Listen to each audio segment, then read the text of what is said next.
बड़ों की सलाह ज़रूर मानें। एक बार गिद्धों का झुंड उड़ता उड़ता एक टापू पर जा पहुंचा। वह टापू समुद्र के बीचों बीच स्थित था। वहाँ ढेर सारी मछलियाँ, मेंढक और समुद्री जीव थे।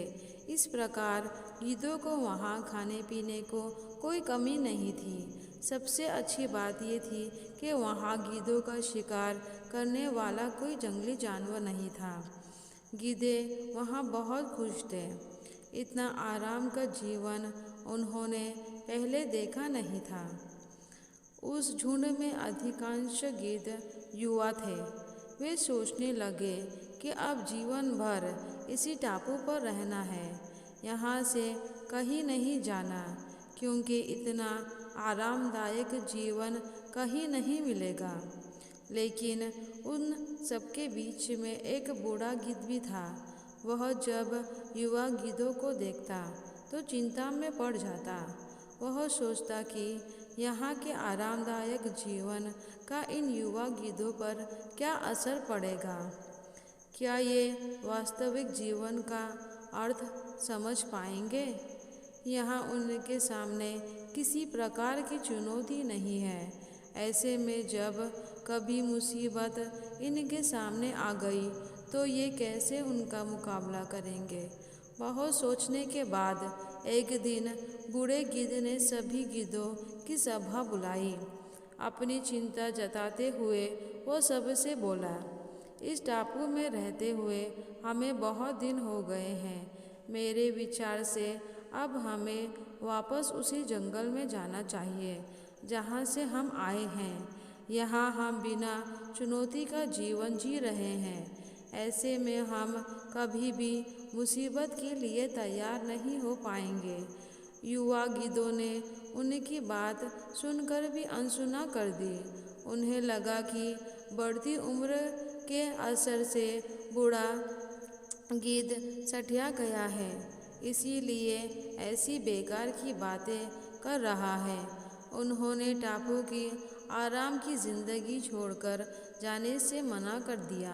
बूढ़े गिद्ध ने उन्हें समझाने की कोशिश की, तुम सब ध्यान नहीं दे रहे कि आराम के आदी हो जाने के कारण तुम लोग उड़ना तक भूल चुके हो।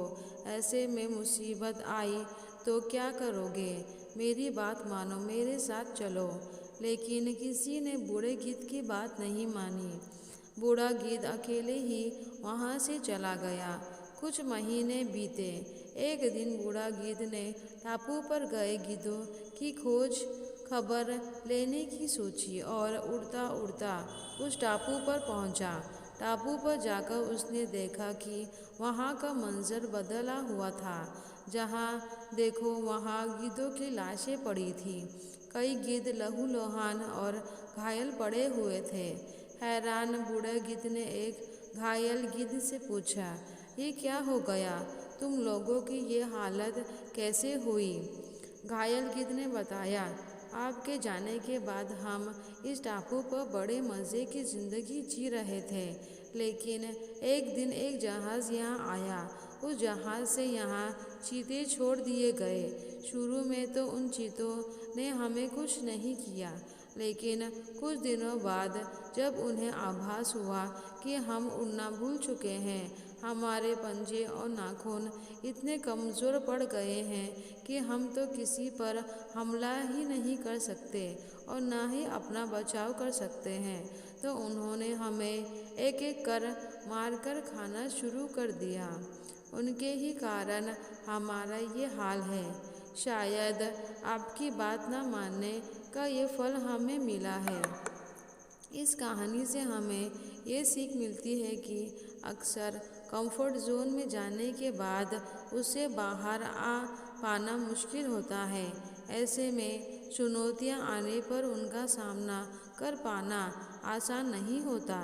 इसीलिए कभी भी कंफर्ट जोन में जाकर खुश ना हो जाएं।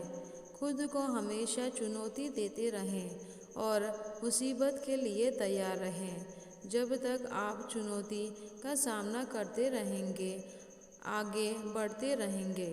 अगर आपको यह कहानी पसंद आए तो प्लीज़ लाइक, शेयर और सब्सक्राइब कीजिए। मेरी ये कहानी सुनने के लिए आपका बहुत बहुत धन्यवाद।